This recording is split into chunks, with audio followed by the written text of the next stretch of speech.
Hi guys, Dan Brown here from Chiropractic Jobs Online. Today we've got Tyler here. So Tyler's moved over from Australia. He graduated from Murdoch University and he's recently just got registered with the General Chiropractic Council to practice in the UK. So today we wanted to shoot a quick video talking about getting registered with the General Chiropractic Council, some tips, some things that you really need to consider if you're thinking about it. You know, there's an awful lot of stigma about, you know, the board exams, what they require, how much work they require, and the pass rates. So we've got someone who's just done it, and we're just going to ask him a few questions. So Tyler, tell us about the board exams. How difficult were they to actually do? Yeah, so it was a difficult process.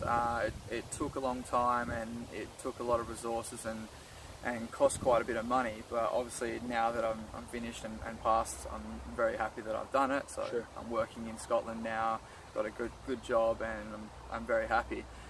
But it did take time, and sure. it's something that you really need to think about before you start. Yeah, so there is a big process to go through, and it's a time-consuming process. You know, you said, you know, just getting all your documents together, there was about 3 months or whatever. So just outline the overall process for someone who's thinking about doing it.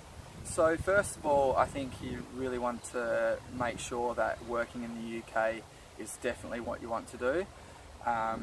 As I said, it does take a long time to compile all your documents, all your resources that you need from your university, and then it also costs quite a bit of money to sit the exams as well. So like the first thing is just making sure it's something you definitely want to do, because if you don't really want to do it, or you're just looking to get registered as a possibility to work in the UK, it's an awful lot of work to do so. So you need to be certain that that's something that you want to be doing.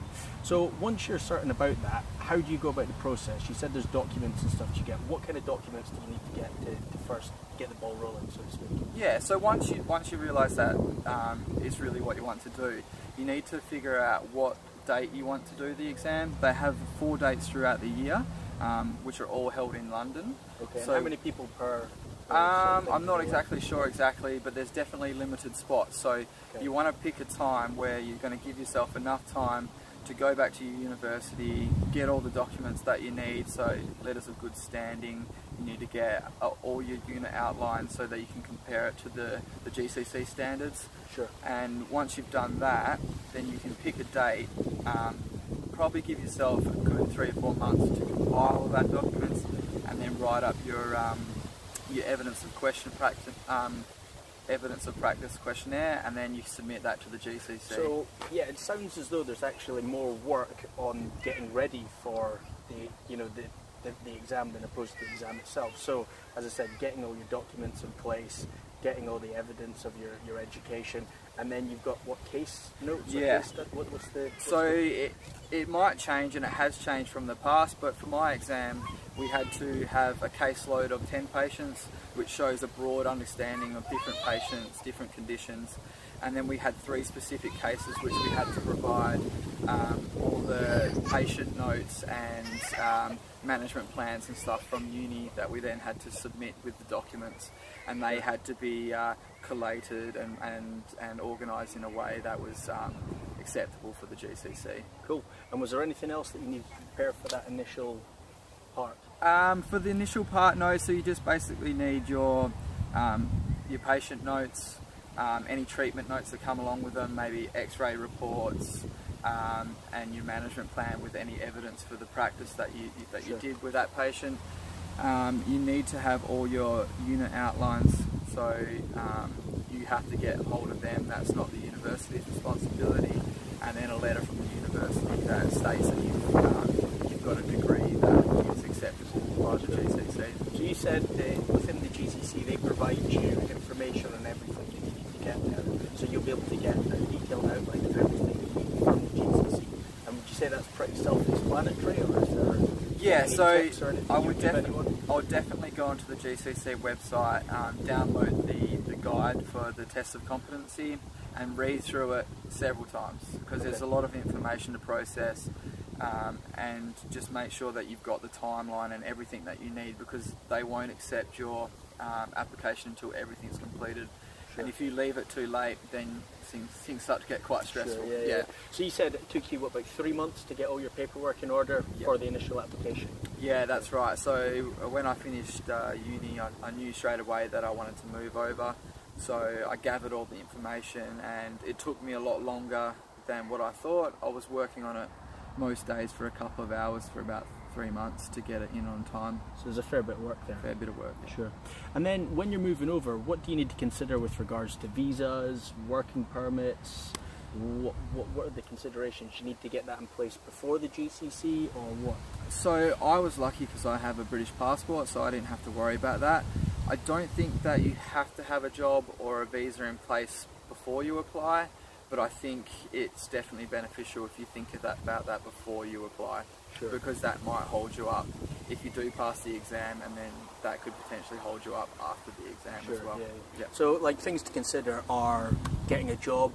If you need a visa, you may need to get sponsorship, so make sure you find an employer who can sponsor you through that. Luckily Tyler was in the position where he actually had a passport that allowed him to live and work here. But if that's not the case, visas are something that you're going to have to consider as well. So then moving on to the actual exam, okay? You know, a lot of people say the exam's terrible, it's scary, the fail rate's, you know, extremely high, what, only 30% pass or something? Yeah. Tell me, what was it like? Now, I believe it's different now, over the last year, than what it has been previously. So how is the exam kind of now, or interview, as you said? Yeah, so it used to be more of an OSCE-style exam where they would, you know, quiz you on whether it's cranial nerves or different sorts of orthopedic testing, and now it's more of an interview where they want to make sure that you are a safe and competent chiropractor and can basically transfer to the UK and practice effectively. Sure.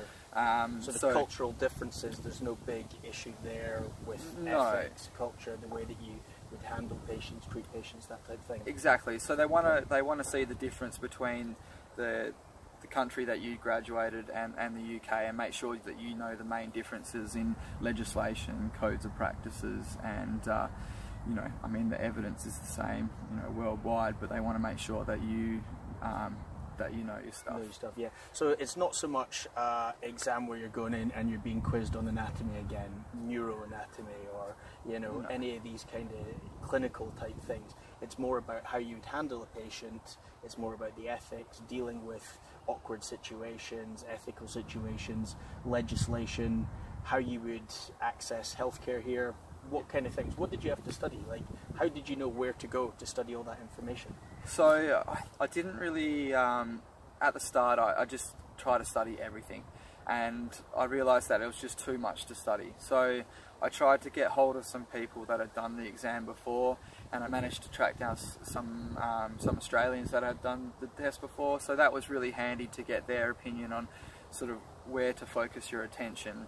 And I think you can get really sidetracked and start going too much detail on some things, and I think you should just focus mainly on areas that are going to prove to the GCC examiners that you're safe, effective, you know the legislation, you know the code, you know how to be ethical, and basically that you're going to be safe.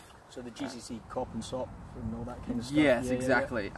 So, I mean, the exam itself was actually quite good.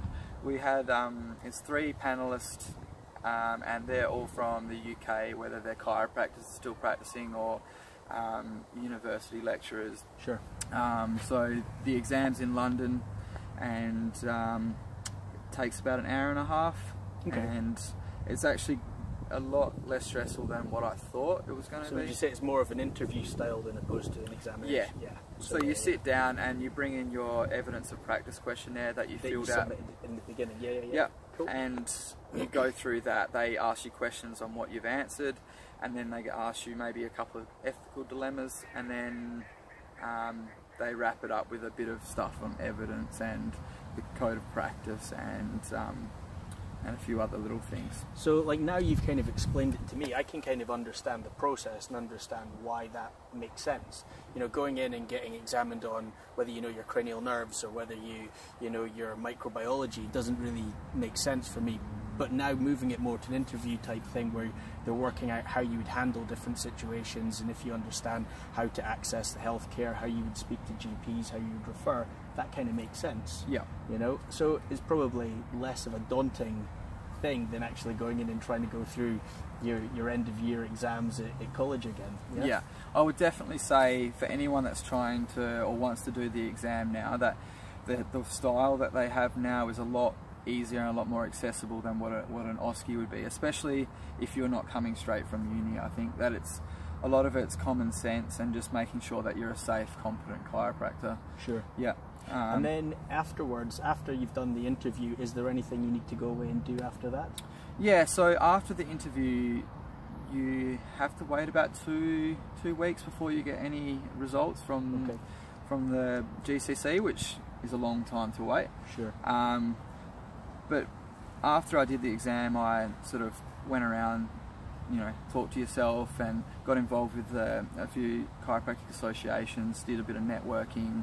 The SCA was very, very helpful with that. Morag was great. She you know, put me on to a lot of chiropractors that were looking to hire, and just really good networking events. Sure. So that was good. Yeah. Yeah.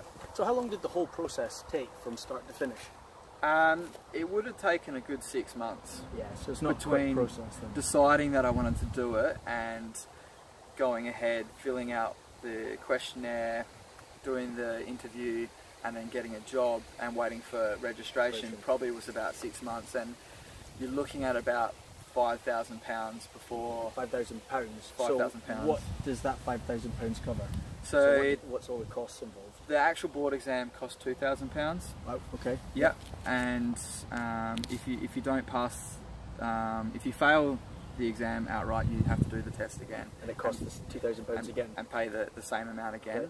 You can have a conditional fail where they want you to go and research some stuff where they felt that you weren't quite efficient, or you didn't supply enough evidence for that area. They'll send you off and you can do some courses and modules and then supply that to the GCC, and they'll review, and hopefully you'll pass the second time, or you can pass straight away.